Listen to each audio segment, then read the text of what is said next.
Agora, ô Souza, você imagina que nesses 6 anos que você morou ali, né, dos 11 aos 17, você tenha pensado em algum momento desistir? Uma saudade de casa? Não, desistir não. Não? Não. Graças a Deus eu nunca pensei em desistir. E hoje em dia eu não entendo como a minha mãe deixou eu sair de casa com 11 anos, mas eu agradeço muito a Deus pela vida dela. Mas eu tenho um filho hoje de 9 anos e não deixaria de forma nenhuma meu filho com 11 anos, daqui a pouco, 2 anos, morar em um lugar tão distante de mim.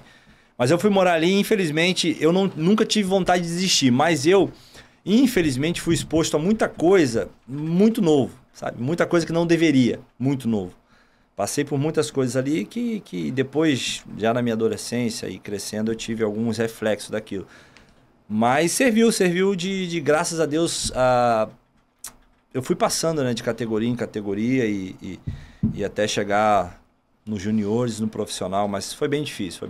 Eu lembro até hoje, com 15 anos, em off eu contei a história aqui de que eu me machuquei em uma temporada três vezes. Eu não joguei aquela temporada, que era a minha temporada. Hoje em dia tem que subir 1, 2, 3, que tem que subir de tudo, né?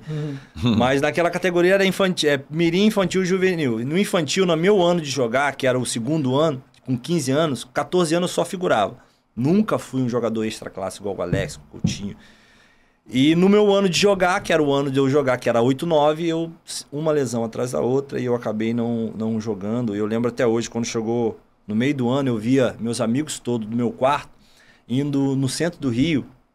Tinha um empresário chamado Richard, infelizmente ele faleceu. Verdade. Ele dava todo final de semana R$90 para os meninos. Toda sexta-feira os meninos iam lá buscar.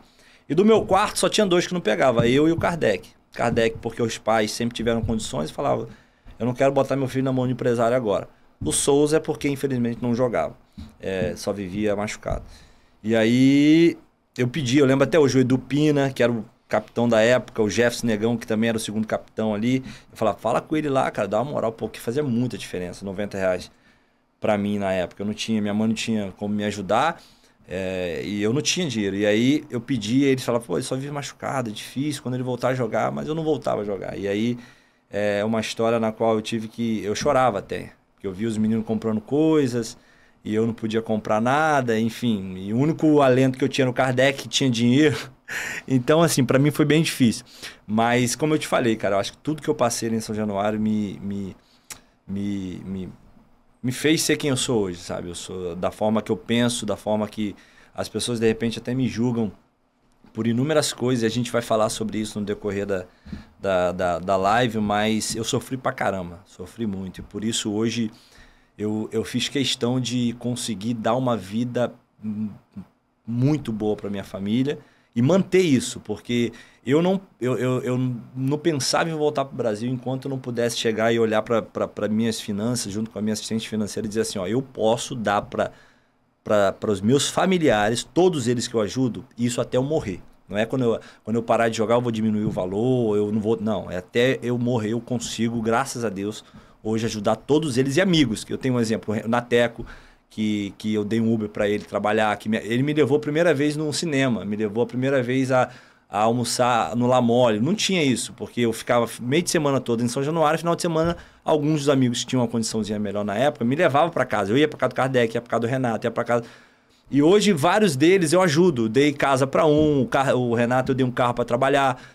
E tem inúmeros deles que eu ajudo financeiramente até hoje. E eu posso dizer que, graças a Deus, eu posso ajudar eles até... Porque foram pessoas que cresceram comigo, me ajudaram alguns e outros não me ajudaram, mas foram meus amigos e são até hoje. Então, as pessoas não entendem muito isso. E eu entendo também isso, mas a gente passou muita dificuldade. Hoje em dia, eu glorifico muito a Deus porque eu consegui dar essa estabilidade para toda a minha família e alguns amigos.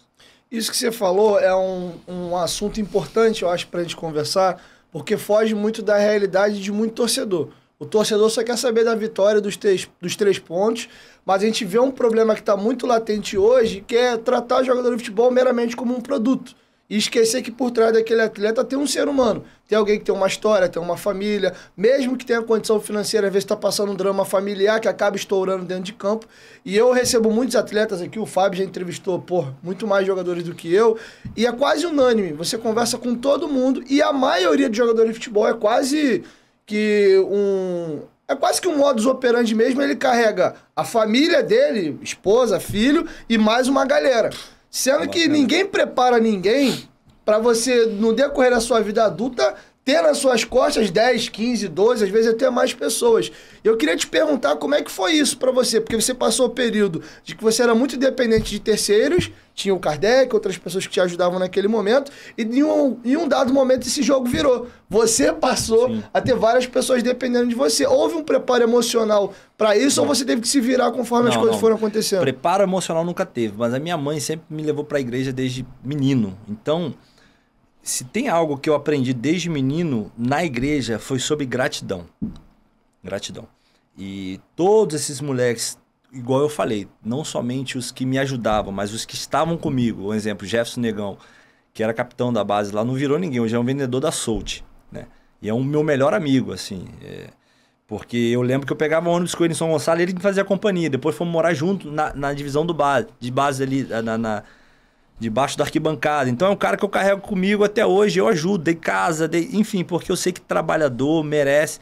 E aí eu aprendi a ser grato com essas pessoas e isso mudou minha vida, assim. Mas eu não tive uma estrutura por trás, emocional, alguém que me ensinasse. Eu acho que a vida acabou me ensinando, e minha mãe acabou me implementando muito isso em mim. A igreja na qual eu frequentava também, eu ouvia muito falar sobre isso. Então foi no decorrer da vida, eu fui aprendendo muita coisa ali, sabe? E eu via pessoas ingratas, eu vejo. E essas pessoas, infelizmente, elas acabam não tendo nada na vida, porque a ingratidão é um dos piores sentimentos que você pode ter. É alguém que você faz algo por uma pessoa e daqui a pouco ela te dá uma apunhalada nas costas. Então, assim, eu aprendi a ser grato e eu tenho certeza que isso fez com que eu me tornasse quem eu sou. Eu acho que Deus colocou coisas na minha mão e sabendo aquilo que eu faria, né? E hoje, graças a Deus, eu não mudei meu coração e eu continuo seguindo o mesmo caminho com os meus amigos, com a minha família, e todos continuam dependentes de mim, e para mim isso não é um problema, pelo contrário, é motivo de eu falar, cara, a Bíblia mesmo fala, né, cara, que é melhor dar do que receber. Quando você dá, é porque você tem sobrando. E se eu tenho dado isso para eles, graças a Deus é porque Deus tem me dado e eu não tenho problema nenhum com isso.